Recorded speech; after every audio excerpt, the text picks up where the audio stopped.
We're just going to give it a minute to let people enter in. We'll be doing the presentation in just a moment.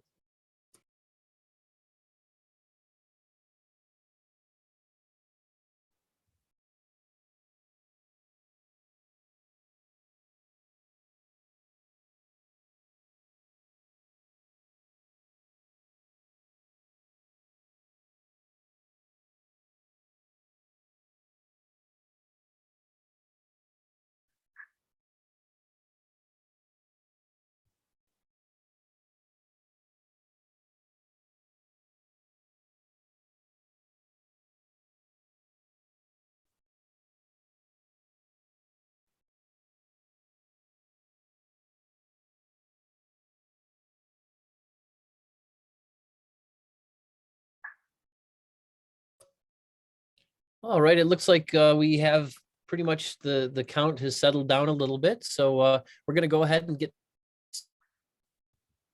All right. So I'm going to turn it over to Allison to introduce. Welcome. We're pleased to welcome Dustin Griffin, who retired in 2009 after 40 years of teaching English literature at Berkeley and NYU. In retirement, he has taken up research in local history and has delivered a number of public lectures on the topic in Williamstown. He has published 2 volumes of essays, Williamstown and Williams College, Explorations in Local History in 2018, and Williamstown and Williams College, Further Explorations in Local History, 2021. Both are available at the bookstore on Spring Street and on Amazon. Dusty is a 1965 graduate of Williams College and served as a trustee of the college for 15 years. He and his wife have lived in Williamstown since 2003. Please join me in welcoming Dustin as he leads us through the presidency of Phinney Baxter. There will be an opportunity for Q&As after the talk. Dustin? Thank you very much, Allison, and welcome everybody. I hope you can hear me. Thanks for joining this webinar. Thanks also to Allison and the Faculty Club for sponsoring the event.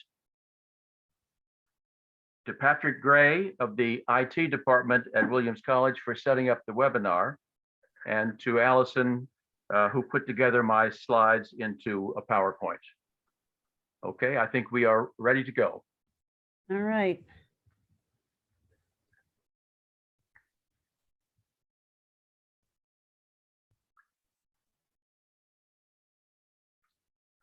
James Phinney Baxter served as president of Williams College for 24 years from 1937.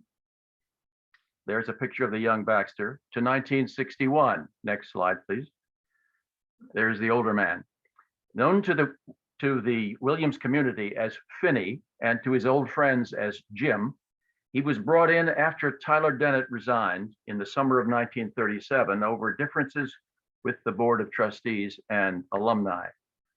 Dennett had stirred up the college and quickly made a number of changes in personnel, in curriculum, in college regulations, and in the makeup of the student body, some of them provoking strong resistance. Stop share, please.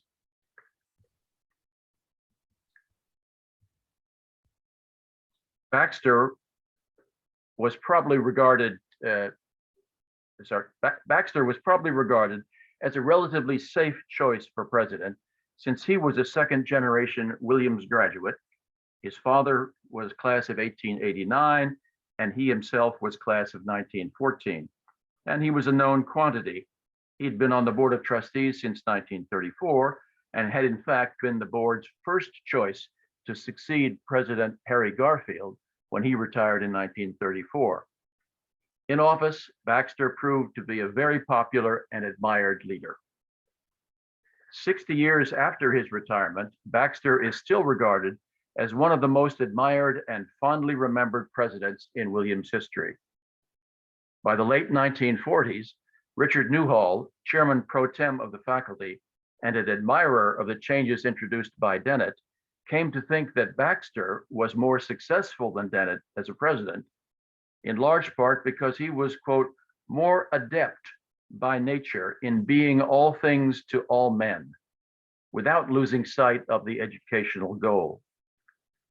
Sam Matthews, who succeeded Newhall as chairman pro tem of the faculty, thought one of Baxter's strengths was his warmth of feeling, both for the college and for people, and his ability to sell Dennett's reforms to skeptical alumni.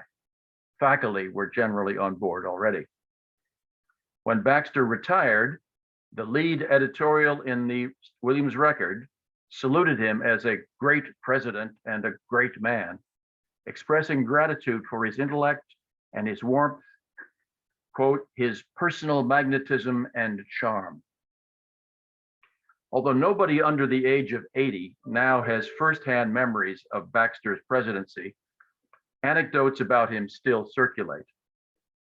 For decades after his death, he was regarded by faculty who knew him as a brilliant man of, quote, enormous energy and, quote, a great Williams president.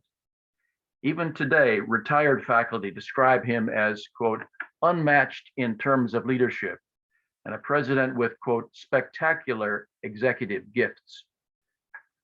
Baxter is also remembered for seeing Williams through the last days of the fraternity system, which faced increasing challenges from students and proposals from faculty and others to make substantial changes. He conceded the need for some reform, but he was himself a devoted fraternity man, essentially supported the fundamentals of the existing fraternity system, and is often quoted as declaring that, quote, there were 15 fraternities when I arrived, and there will be 15 fraternities when I leave. This remark provides a way of looking at his presidency more broadly. For all his energy and brilliance, and although he provided strong direction and leadership for 24 years, in several respects, Baxter pretty much left Williams as he found it. As longtime trustee and supporter Ferdinand Toon said, quote, he was for the status quo. Start screen share. Next slide, please. Start screen share. Next slide, please. Baxter left it. Next slide. Baxter left it to Jack Sawyer, his successor in 1961. There he is on the left, to introduce significant change in campus social life, in curriculum, and in fundraising that was overdue. In his own day, Baxter was well known, but in the more than 50 years since his death, some things have been forgotten. When the Baxter papers in the Williams College archives are finally fully processed, it will be time for someone to write a full-length study of him. His main background, his years at Harvard, his World War II service, his presidency of Williams, and what we would now call his broad network of notable political, military, and academic eminences. Until that time arrives, I offer here a preliminary assessment of the significant achievements of Baxter's presidency, what he was able and unable to accomplish. Baxter is usually regarded as an affable man, garrulous, jovial, and full of bonhomie. A few people thought his heartiness was a bit excessive. Several colleagues later remembered his loud voice. One story has it that Baxter once shouted to his longtime secretary, Kay O'Connell, next slide, please, who sat in the next office, to get me Washington on the phone, to which she replied, just open the window. Stop share, please. Others, stop share, please, thank you. Others report on his continuous flow of talk. If you wanted to speak to him and get a word in, it was said, catch up with him as he walks up the hill to the president's house, when his mild heart condition left him briefly out of breath. He is said to have been a name dropper, always ready to make casual and familiar reference to one of his eminent friends in Washington. But those who knew him well saw a different side. It might seem that a man who knew how to charm his key constituencies of faculty, alumni, and trustees who could be all things to all men, would be a skillful politician, deft at handling opposition and controversy. But Sam Matthews, longtime senior member of the faculty and a close friend of Baxter's, implicitly disagreed. He reported after Baxter's death that Baxter had a very choleric temper. Ferdinand Toone reported that Baxter could be very determined in board meetings, becoming volatile and even explosive. Matthews noted that he often had to calm Baxter down after an explosion. Kay O'Connell reportedly had to reassure faculty retreating from Baxter's office on the receiving end of some thunder that he'll soon cool down. Matthews also commented on Baxter's tendency to make hasty judgments. He was, quote, apt to act somewhat precipitously. Jack Sawyer, who served on the board with Baxter for 9 years, noticed the same thing, referring to Baxter's, quote, abrupt moves on which he didn't take the time to weigh the options or study things through. His management style, Matthews said, was quite uneven and even a little chaotic. His heart was in the right place, but his mind frequently was not. The college's governance structure in those days was not designed to restrain an impulsive chief executive. Baxter had a very thin senior staff. The key figure was the treasurer, first a Dennett holdover, and after 1950, Charlie Fail. Start share. Next slide, please. Next slide, please. Thank you. Fail was class of 1932. Although much younger than Baxter, he became a close personal friend. Baxter's other advisors included faculty members in 3 positions: Dean of the College, Dean of Freshmen, and Director of Admissions. But all of his advisors had distinctly limited areas of responsibility. Only Baxter oversaw the entire enterprise. As president, he took advice from faculty on appointments, but he retained ultimate authority and responsibility. He set faculty salaries without formal advice.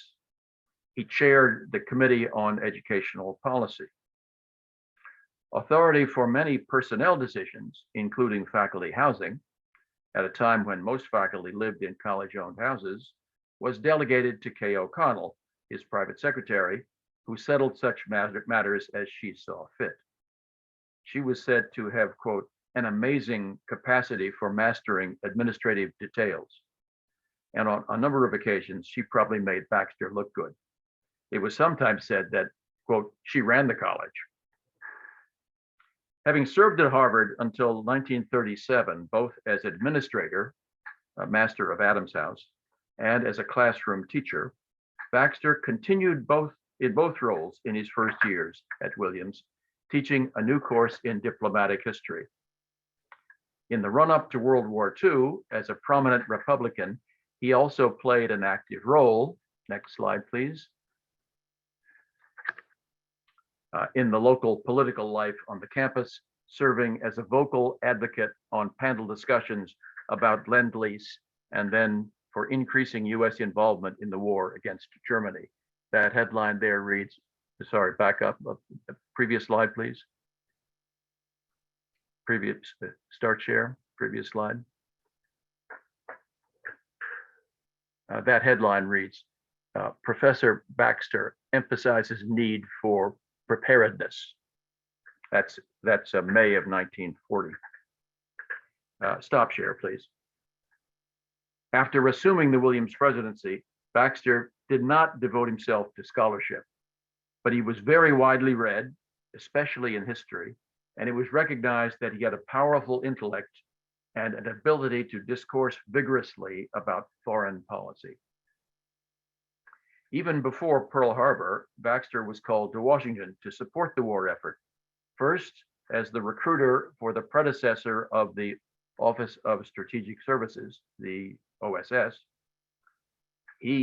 Baxter brought in 150 scholars from top universities and colleges, and later served as deputy director of OSS.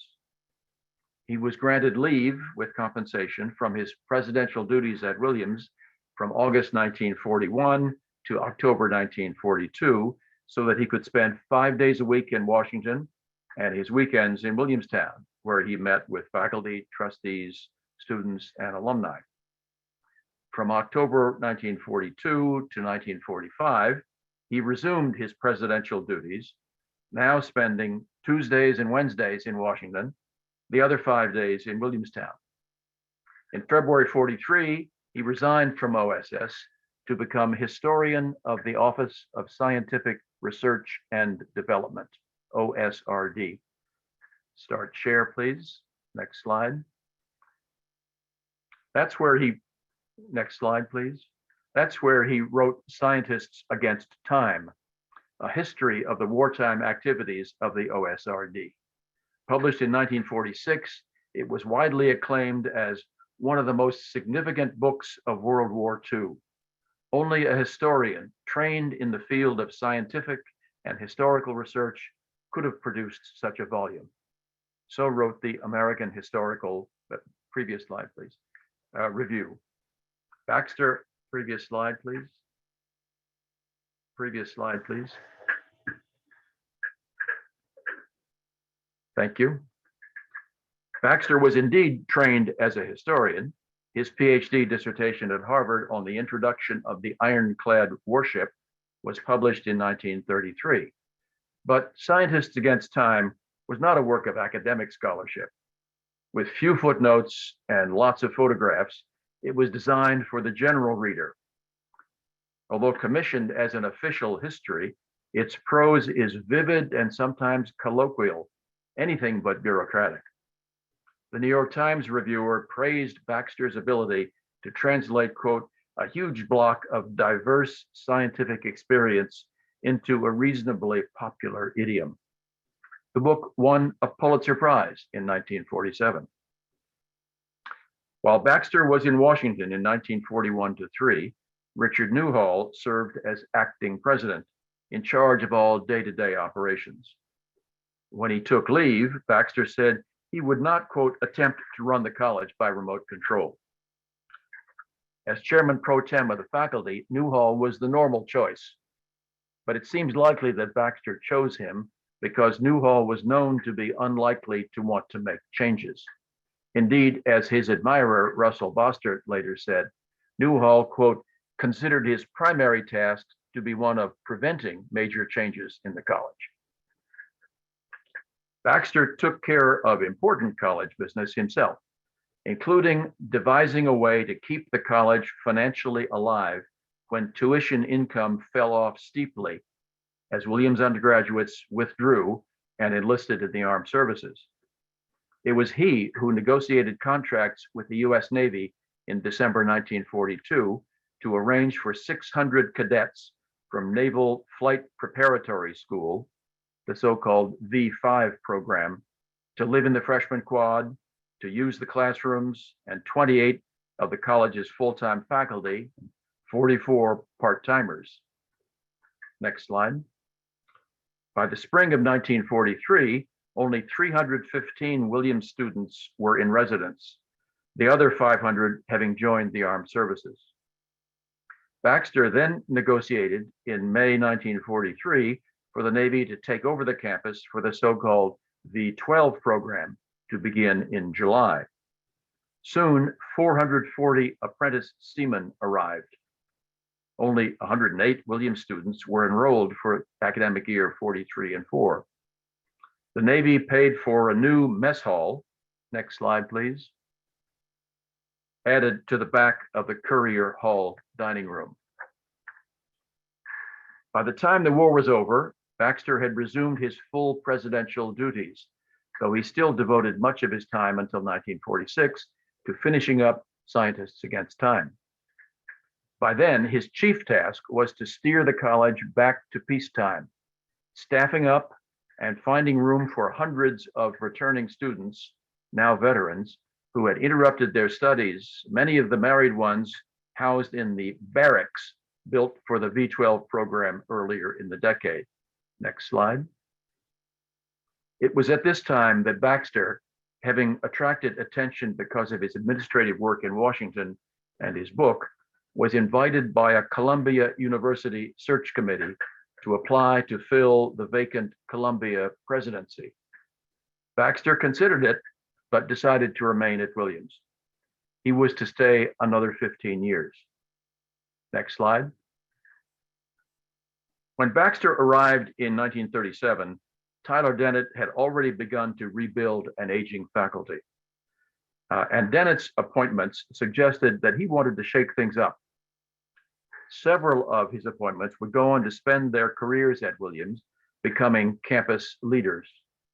Frederick Schumann in political science, next slide, who attracted controversy as a leftist while teaching at the University of Chicago, was among Dennett's first hires in 1934. Triple R. Brooks, next slide, that's the young man, Triple R. Brooks, a labor economist and activist at Yale, arrived in 1937. Sam Matthews, next slide, who also arrived in 1937, was less controversial. He'd been teaching at Harvard. Baxter continued the rebuilding of the faculty. Some of his early hires, Whitney Stoddard, next slide, class of 1935, that's a young Whitney Stoddard in art, and Fred Stocking, next slide, class of 36 in English, must have looked fairly safe. In hiring these young alumni, Baxter was proceeding cautiously, continuing long-standing Williams practice. But many of these alumni hires turned out to be great teachers, evidence that Baxter was a good judge of young talent. Many of his pre-war hires were from Harvard, including Vincent Barnett, next slide, in poli-sci in 1939, and Robert Allen, next slide, also in 1939, also from Harvard. More of an unknown was young Robert Barrow, next slide, hired in music in 1939, just 7 years beyond his Yale BA. Baxter doubled down on politically engaged men, hiring Max Lerner, next slide, editor of The Nation, a leading leftist magazine, a journalist and an advocate rather than a scholar. Stop share, please. Beginning in 1942, a large number of faculty went on leave to join the war effort, most of them returning after the war to resume their academic careers. Because student enrollment increased sharply in 1946, Baxter added faculty to teach them. In 1946, there were about 100 faculty, up from about 80 in 1937. And there were even more in 1949, when student enrollment peaked at 1,100. For most of the 1950s, faculty numbers stood at about 110, climbing to 115 by 1956 and 120 in 1960, serving to maintain a student-faculty ratio of about 10-1. Over the course of his presidency, Baxter completed the rebuilding of the faculty that Dennett had begun. The star teachers of the 50s and 60s were his appointments. At a time when there were no Jews on the faculty, he broke with tradition by hiring Erwin Shainman in music, Fred Green, Emile Desprez, and Kurt Tauber in political science, and Kermit Gordon in economics. And at the end of his career, he hired the first Roman Catholics, Frank Oakley and Dan O'Connor. In surveying a presidency, you tend to remember the faculty who stayed on for decades and became star teachers. Many professors who were only at Williams a short time were soon forgotten. Some were let go when the size of the faculty was reduced in 1950, when the last of the veterans graduated and the student body returned to its pre-war level. And there's always faculty turnover. Many junior faculty arrived as instructors or assistant professors and failed to get tenure. Other promising young assistant professors got job offers, often from research universities, and chose to leave. It's debatable whether voluntary faculty departures are a sign of a college's weakness, that good people chose to leave, or a college's strength, that the college had a sharp eye for talent and prestigious institutions with bigger budgets came looking at Williams when they were hiring. A number of Baxter's junior hires left Williams in the 1950s voluntarily and went on to considerable fame elsewhere. Senior faculty losses give more pause. Baxter reported to the trustees about faculty resignations and regularly noted with some regret that the Williams faculty was subject to raiding. He was pleased when he could report that his tenured professors turned down offers, but had to concede that he could not keep them all. In English, Hallett Smith left for Caltech and William Gibson left for NYU both in 1949, and Roy Lamson left for MIT in 1958. Economics was especially hard hit. Donald Wallace resigned in 1945 to continue in government service. Walter B. Smith, the chair, left in 1950 for Claremont. Alan Sweezy also left in 1950 for Caltech. Howard Bowen left to become president of Grinnell College in 1955, and Emile Desprez left for Stanford in Baxter's final year. Baxter is remembered warmly for defending Fred Schuman in the late 1940s and early 50s against cries from conservative alumni and some trustees and Senator Joseph McCarthy that he be fired because of his alleged pro-Soviet sympathies. Baxter defended Schuman's First Amendment right to speak his mind in his books and the principle of academic freedom that protected what he said in the classroom. It was no secret that Baxter disagreed with Schuman's politics and that he regarded him as a bit of a bête noire. And Schuman, for his part, was not always happy at Williams. In the late 1940s, he asked his former Williams colleague, Max Lerner, then at Brandeis, whether there might be a job for him there. In 1954, Baxter also publicly defended John Hutchison. Next slide, please. Next slide, please. Next slide. Thank you. A professed anti-communist, after he was called before the House Un-American Activities Committee to answer for some of his youthful activities in the 1930s. Next slide. To judge by the coverage in the Williams Record, the perennial campus problem during Baxter's presidency was the fraternities and the culture they promoted. Stop share, please.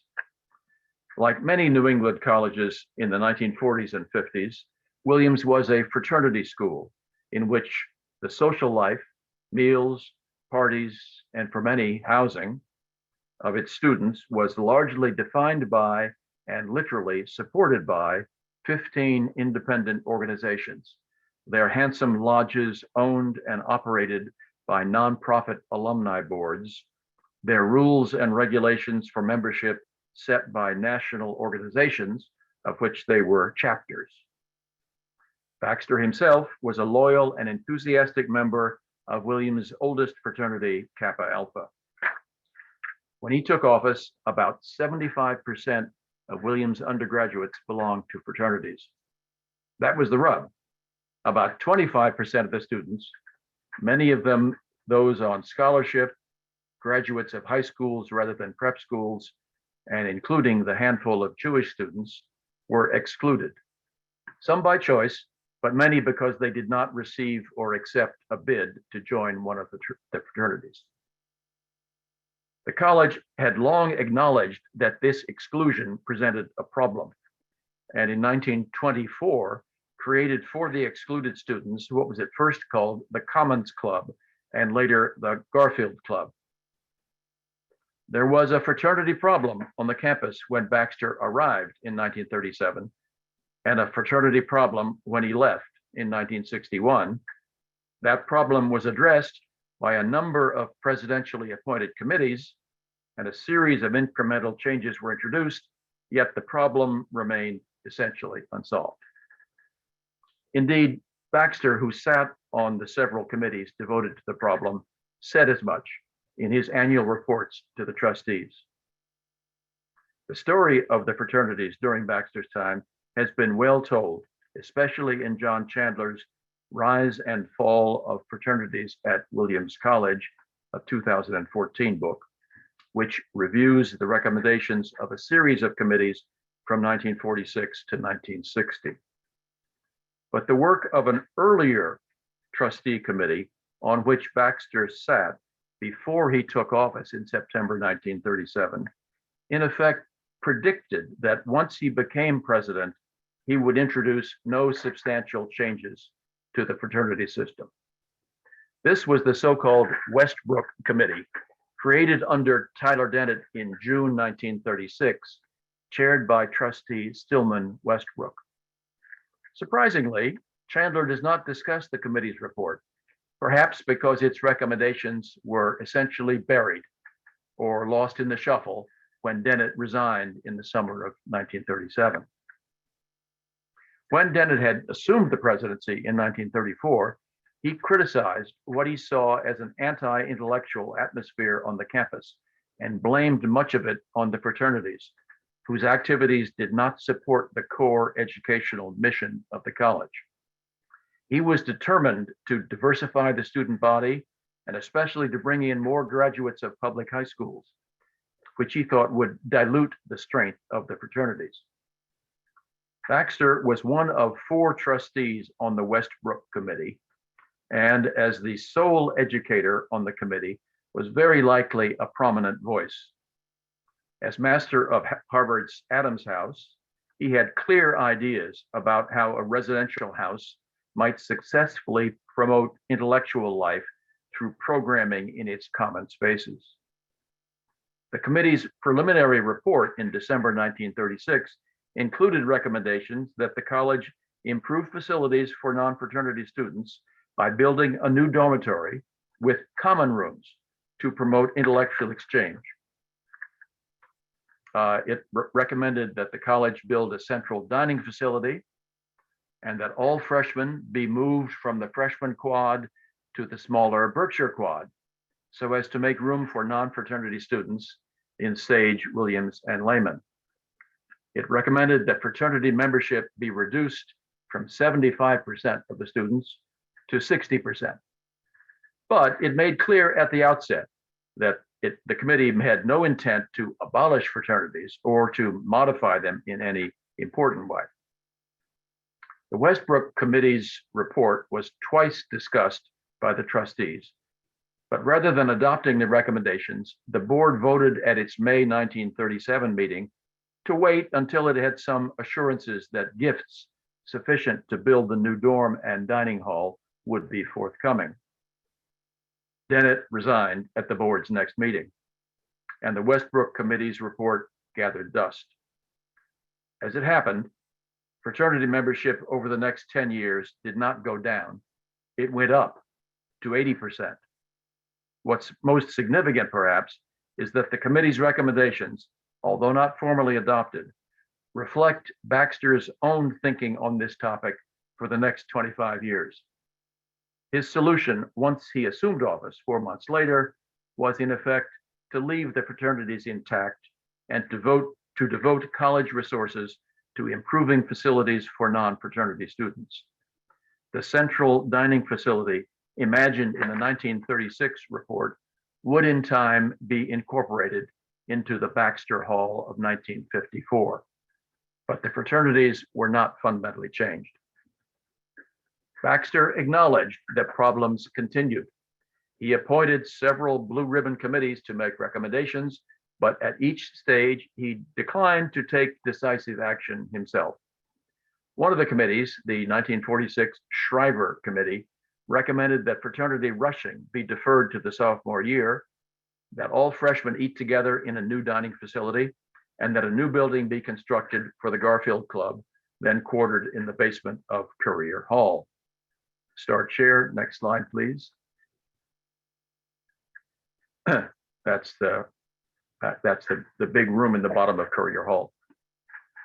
But Baxter and the trustees declined to accept the recommendations, perhaps in large part because funds for new construction were not available. 4 years later, after reporting to the trustees that students were worried about, quote, the harmful results of a process whereby many undergraduates are prevented from participating in the normal pattern of Williams' social life, Baxter endorsed some of the Shriver Committee recommendations. And in 1951, another trustee-led committee chaired by trustee Dykeman Sterling came to roughly the same conclusions, now proposing that a new house for the Garfield Club be built on Fraternity Row. Next slide, please. Meanwhile, in December 1951, students in the Garfield Club itself proposed more radical changes. A central dining facility for all students, such as had already been adopted at Amherst, and for those who wished to join fraternities, a guarantee that all students would receive bids. This had already been adopted at Princeton. The faculty voted in favor, the students against. Baxter and the board declined to support the faculty and the Garfield Club. Baxter, writing to the 15 fraternity presidents in January 1952, that the board is, quote, not willing to impose a system of guaranteed membership unless undergraduate and alumni members of fraternities agree. This was essentially a decision to leave matters in the hands of the fraternities and their largely conservative alumni members. Having noticed that Tyler Dennett was put under pressure by conservative alumni, Baxter was throughout his presidency anxious not to stir up alumni opposition. At this point, the Garfield Club dissolved itself, rendering moot Baxter's long-held view that the solution to the fraternity problem was to improve Garfield Club facilities. In January 1952, Baxter reported to the trustees that the college had, quote, failed to make satisfactory progress on the fraternity question. But agreement on the board had at least been reached to support a proposal first made in 1946 to defer rushing until the sophomore year and to build a new dining facility for freshmen and for non-fraternity upperclassmen. The board specifically ruled out an all-campus dining hall. Baxter Hall opened in 1954. Next slide. There remained the controversial matter of complete membership, but Baxter was still not ready to move. Movement came in 1957 when the fraternities themselves adopted what was now called total opportunity, whereby in principle, though not fully in practice, every student received at least one bid. In May of that year, a student group, the so-called Committee of 22, went further and proposed the elimination of fraternities altogether and the conversion of fraternity lodges into residential houses. Many faculty endorsed the proposal, but most students opposed it, as did the Williams Record. Baxter rejected it, and matters remained basically unchanged until the spring of 1961, when Baxter received 2 petitions from students concerning the fraternity system. One, the so-called Grinnell petition, signed by Bruce Grinnell and some 50 others, including many organizational leaders and several fraternity presidents, calling on the college to end rushing and to have students assigned to fraternities by a faculty administration committee.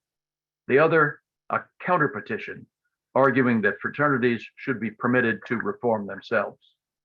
Baxter, just weeks from retirement, took no action on either petition and left the matter in the hands of the incoming president, Jack Sawyer. Next slide. Another problem that preoccupied Baxter for most of his presidency was faculty salaries. Salaries had long been modest, set with the implicit understanding that many men, in those days they were all men, would have some independent income. Stop share. At the bottom of the Depression in 1932, when the college operated in the red, there was an across-the-board cut in faculty salaries in order to reduce college expenses. Salaries were raised during Baxter's first year as president, but only to 1932 levels.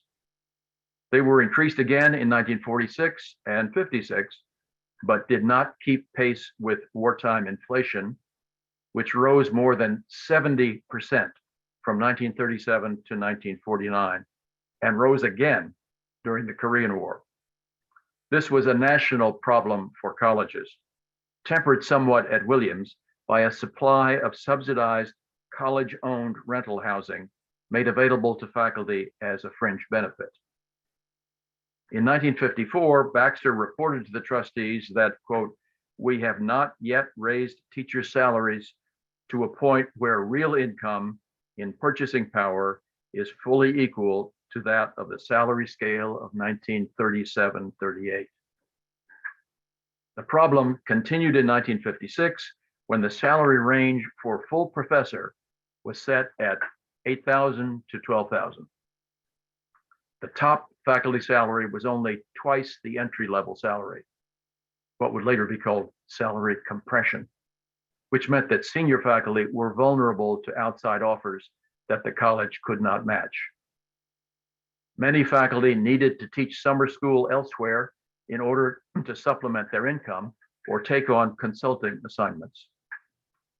In order to increase faculty salaries, Baxter raised tuition charges several times in the 1950s, but was reluctant to raise them further for fear of pricing Williams out of the market and for increasing Williams' reputation as a school for rich men's sons.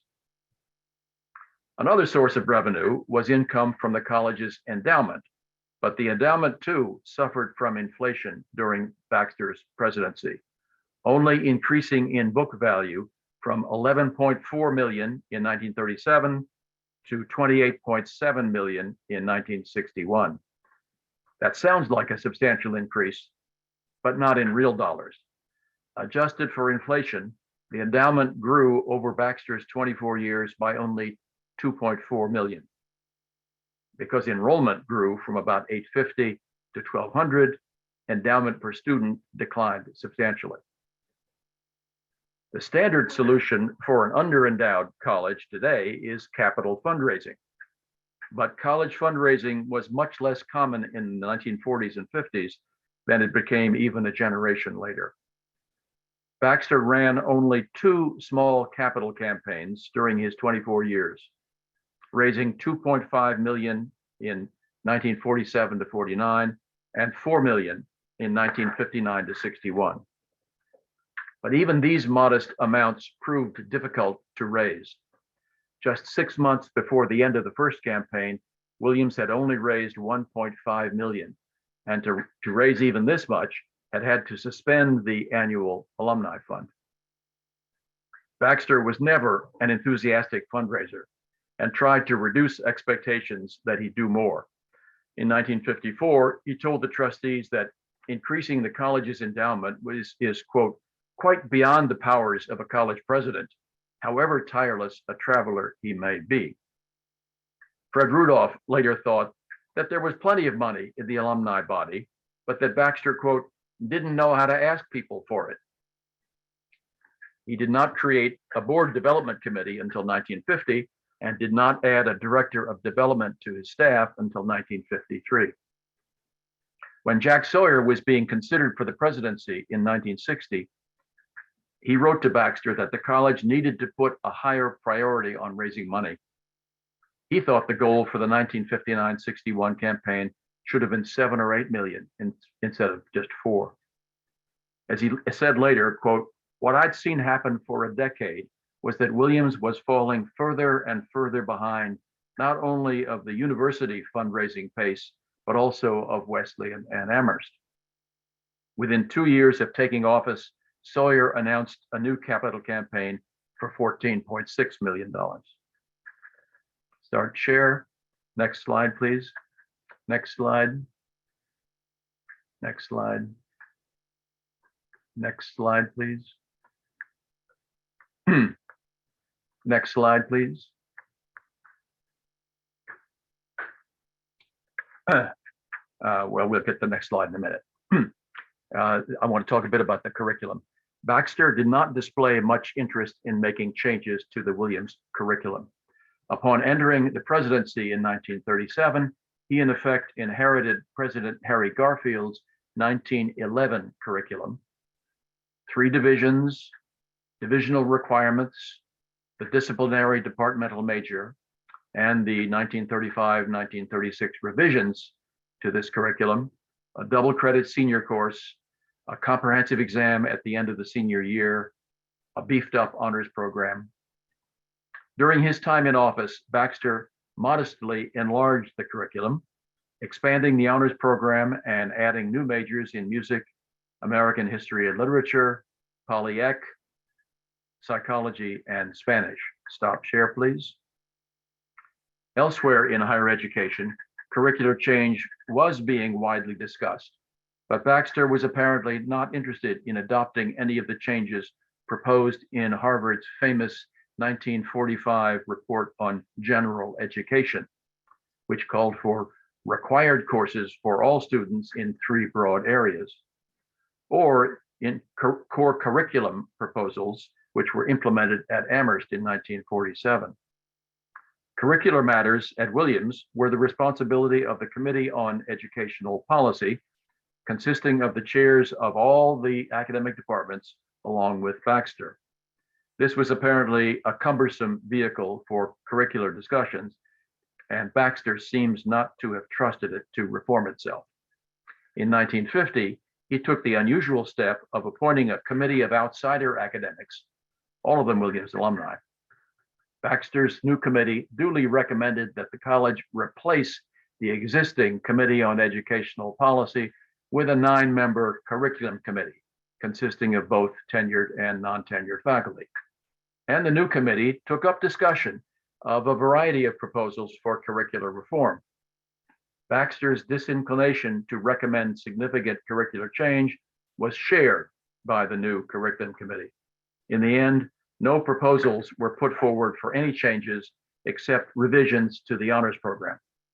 The faculty, no doubt with Baxter's support, preferred not to adopt an extensive core of required courses and instead chose to, quote, develop our existing curriculum. Soon after he took office in 1961, Jack Sawyer noted that there had been very little revision to the undergraduate curriculum in the last decade, and he set about promoting a series of changes. Next slide, please. Next, previous slide.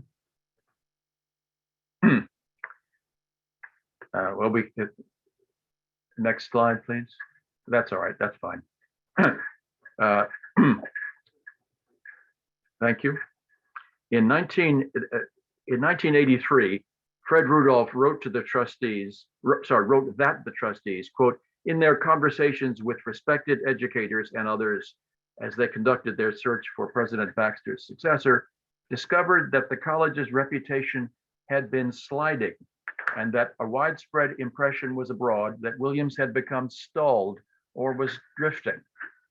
Rudolph, the college's best historian, remembered that in 1940, Howard Mumford Jones, with some of Dennett's and Baxter's new hires in mind, had commented in the Atlantic magazine that, quote, the liveliest college faculty in New England seems to be at the moment at Williams College.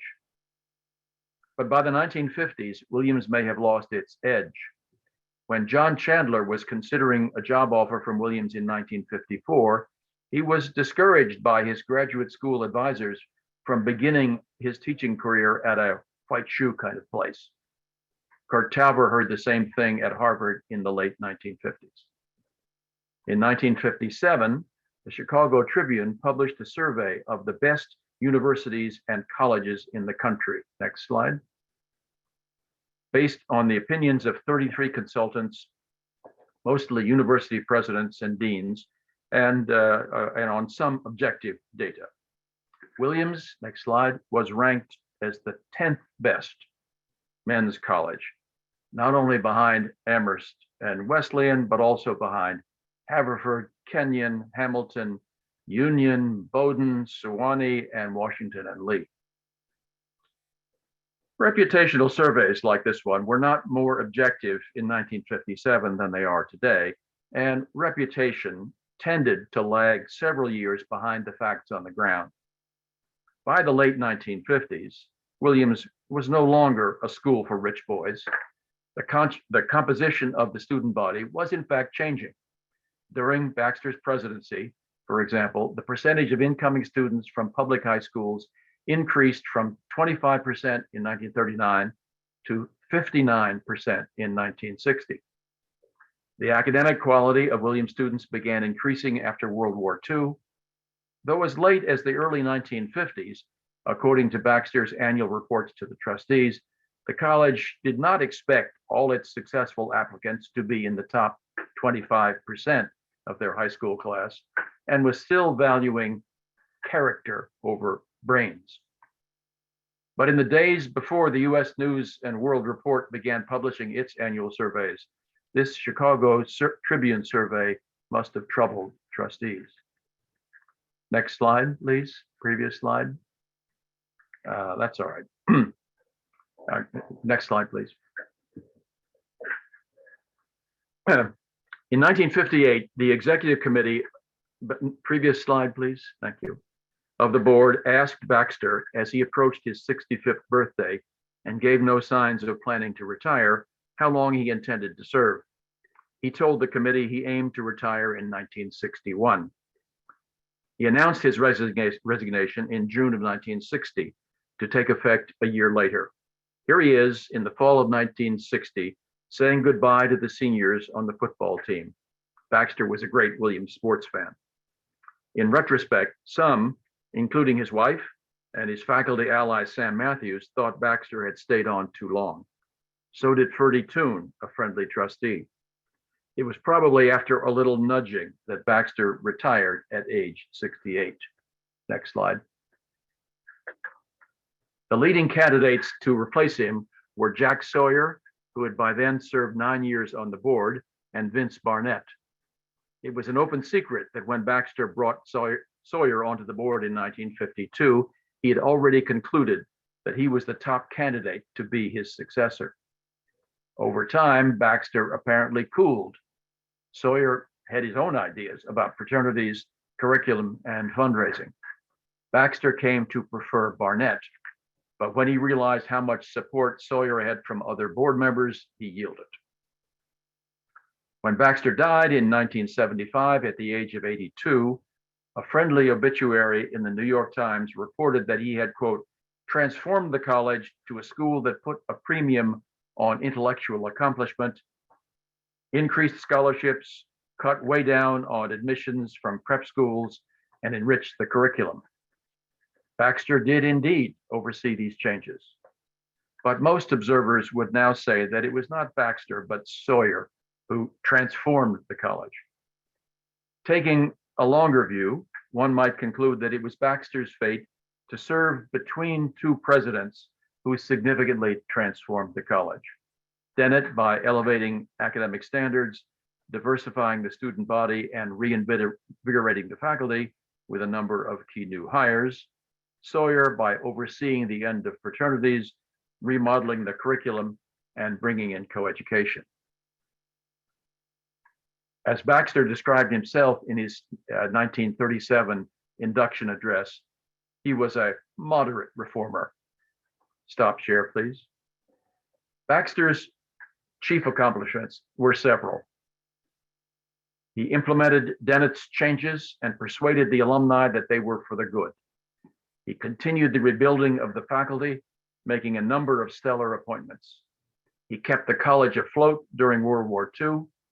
He protected Fred Schumann and others from attacks by conservative trustees and alumni. He maintained the college on an even keel during tempestuous times of high inflation. And here's something I didn't have time to talk about. He facilitated the establishment of the Clark Art Institute in 1955. His big personality, personal warmth, and effusive manner enabled him to attract the affectionate respect of faculty, students, alumni, and trustees, and thereby more effectively to lead the college. Thanks very much. Thank you, Dustin. That was really great. Can we open it up for some questions and answers if anybody has any? You can put them in the chat or you can raise your hand and Patrick will enable your speech. It looks like we have a guest. I'm going to allow them to talk. Great. You're muted.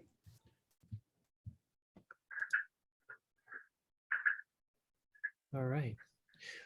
We'll move on to the next one. Go ahead.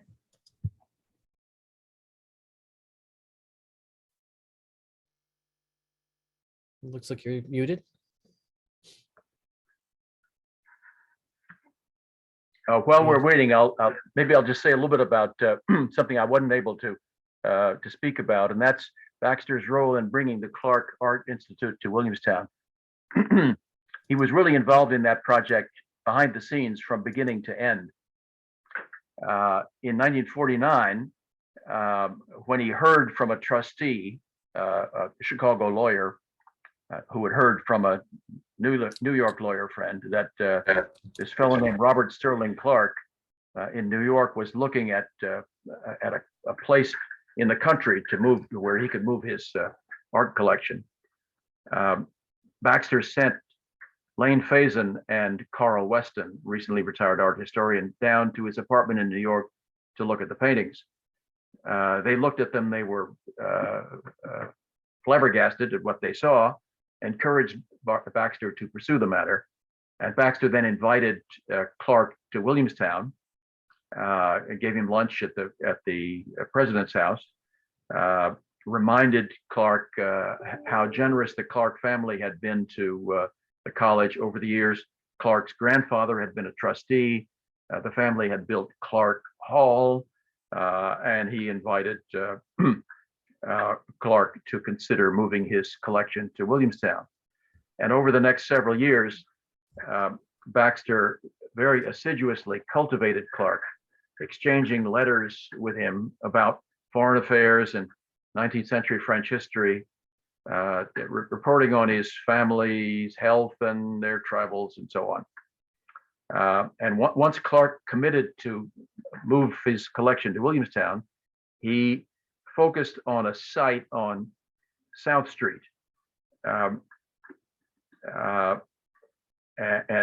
it was a place where the Baxter's college treasurer, Charles Makepeace, had just bought a house. Well, Baxter persuaded Makepeace to sell the house to Clark, offering in exchange Dennison House, which is now the Oakley Center, at a very friendly rent. And it was no doubt Baxter who suggested to the Williams trustees in 1953 that Clark be given an honorary degree. And in 1960, it was probably Baxter, I haven't confirmed this, who secured a gift from the trustees of the Clark Foundation. This was after Clark's death, to establish the Robert Sterling Clark Professorship. Dave, can you unmute yourself? And do you have a question to ask? Okay, well, there's one in the Q&A says, what about diversity of faculty and student body so white even in the 1960s? That's from Tom Burnett, 65. Yes, indeed. The college faculty and student body were virtually all white in the 1950s and 60s. Tom Burnett and I are classmates, and we remember there were a very small number of Black students, no Black faculty. Diversification came later. That was true at Williams, true at other colleges around the country. And Dave, do you have a question now?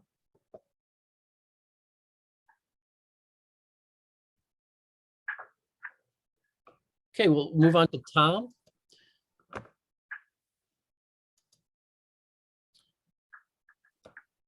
Tom, can you? I think I've answered Tom's question. Okay. Yeah, you have. Thank you, Dusty. You're welcome. You look good. It was a great talk. I really enjoyed it. Thank you, Tom. All right, Paul, we have a question from Paul. Dusty, Yes, Paul. Paul Neely here. Hi. You know, there's a kind of theory in management literature about an activist leader being followed by a keep things steady leader, followed by another activist leader. I mean, it's a pendulum theory, which kind of fits what you're talking about, except that Phinney Baxter lasted 24 years in the job. Ordinarily, the calm down period is not 24 years. Do you have any sense that people around there at the time looked at it that way? 24 years was a long time, but then I think presidential tenure until the 1960s, I think tended to run longer than it has since then. It's down, as you well know, down below 10 years now. About 7, I think. Yeah, that sounds about right. Especially if you get caught for not doing the right thing with your subordinates. Well, that was in the news, in the headlines recently. Yeah. As for right. your comment about the alternation between activist presidents and consolidating presidents, that may be a rhythm that you can observe in Williams College history. After Sawyer, who was quite an activist president, came John Chandler. Some think of him as a more of a consolidator.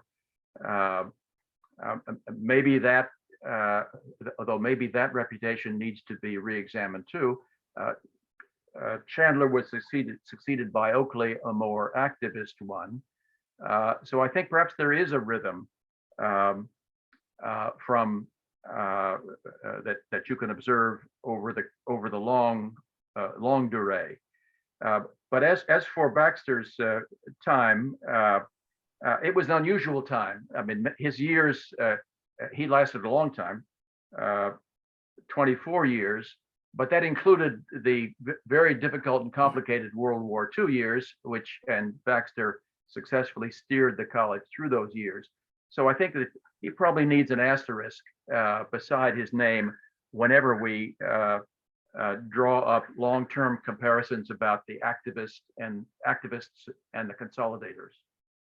I think the great talent of John Chandler is that he came in as the consolidator after all of Jack's active stuff, and yet he managed to get a whole lot of stuff done that in other times might have regarded him as an activist. I think you're onto something, Paul, and I think the story of John Chandler's presidency has yet to be written, but that will certainly need to be one of the considerations when it's written. We have a few questions in the chat. Stephanie Johnson wants to know, is asking, do you know who recruited Phinney for the deputy of the OSS? And then her follow-up is, do you think it was Alan Dulles? Do I know who recruited Baxter for the Deputy director of the OSS? Well, I do not know who the recruiter was, but I would be very interested to find out. I have not seen any evidence that it was Alan Dulles. But you know, I'm interested in that suggestion, and any full account of Baxter's presidency certainly needs to be able to answer that question. This, as I suggested, was a kind of preliminary one. The Baxter papers are not fully available. I read what was available, but many of the papers have not yet been still after all of this time have not yet been classified. and have not been made fully available to researchers. Once they are, I think it will be possible to answer that question fully. Okay, thank you. Judith Reichert says a story that circulated when John Reichert joined the faculty in 1968, perhaps, I can't even say it, was this: a faculty member went to Phinney to complain that his salary simply didn't meet his family's needs. Baxter's response: sometimes you have to dip into capital. I have heard that story. I have quite recently heard that story from another of John Reichert's colleagues, and it sounds like it fits within the frame of the way Williams was run in those days. Okay, thank you. And Ron Stagel, class of 60, can you comment on Ann Baxter's role or impact on college development life during the tenure? To my knowledge, Ann Baxter was not involved in development activities, but that is to say fundraising activities. She was a strong-minded person. She let it be known late in Baxter's tenure that she thought maybe he'd stayed on too long, and apparently was given to making remarks about that out loud.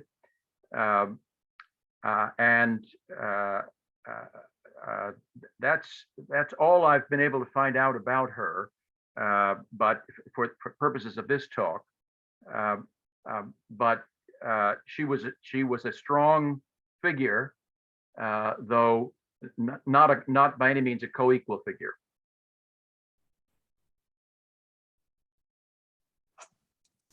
Hey, James, we have a question from you. Yeah, Dustin, I just want to say that was a really great talk.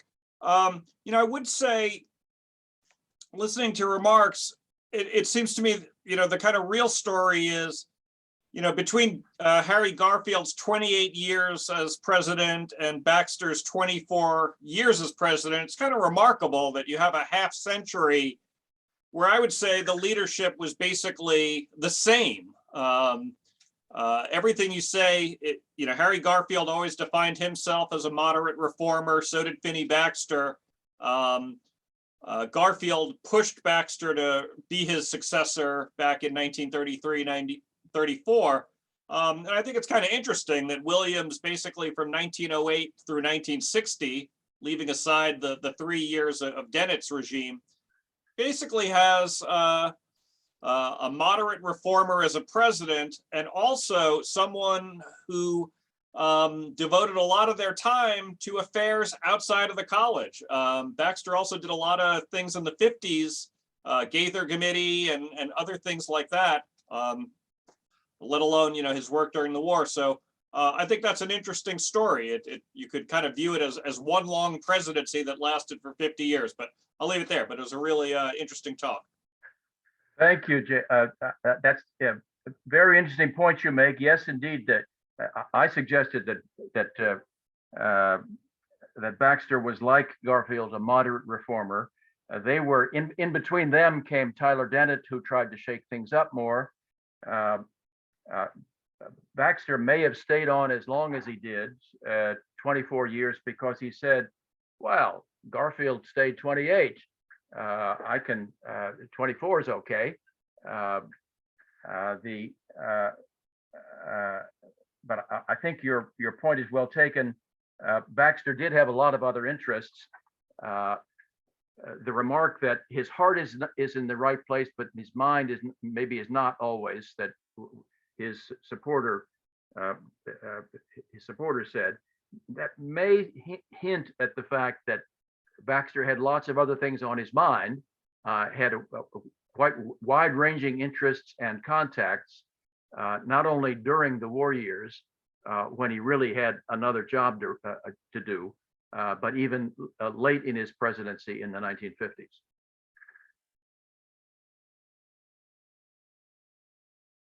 Are there any more questions for Dustin? Well, if not, oh, it does say Dave Lowe raised his hand, but are you able to share with us now, Dave? Dusty, can you hear me? I can, Dave. Nice to see you. Dave Lowe, class of 69. I'm intrigued, Dusty, by that photo of Phinney Baxter saying goodbye to the football team and wonder how and to what degree that describes the relationship that he had over the years with students. Understanding that he was so involved in Washington, the Warriors, and so on. Did the students during his tenure know, love, and revere him, or was he a distant figure? Let's see. I would, as far as I can tell, they revered him, admired him, saw him at football games regularly. I don't think they called him Phinney, and I don't think he spent a lot of time at student dances, but he was admired, and especially when he had more time in the 1950s. So it was a different era. Presidents were more more removed from student life. Presidents at the college since, well, let's say since Morty Shapiro's time have been much more engaged in student life than presidents in 50 years ago. Jack Sawyer, I think, had rather little to do with student life. Baxter, I think, was regularly observed at football games. I'm not sure he showed up at other student events. We have another comment in the chat. Gay Mayor says, yes, we did refer to him as Phinney in general conversation. He was not terribly accessible and seemed to rely on the deans. That's Gay Mayor from the class of 64. Thanks, Gay. Yes, I was a student at the time Gay was here. Baxter had left, had resigned 3 months before I arrived as a freshman, so I would never have crossed paths. Actually, he did live in Williamstown after he retired, but I don't remember seeing him. I met him a couple of times prior to my coming to the college, but he was still called, as Gay says, still called Phinney.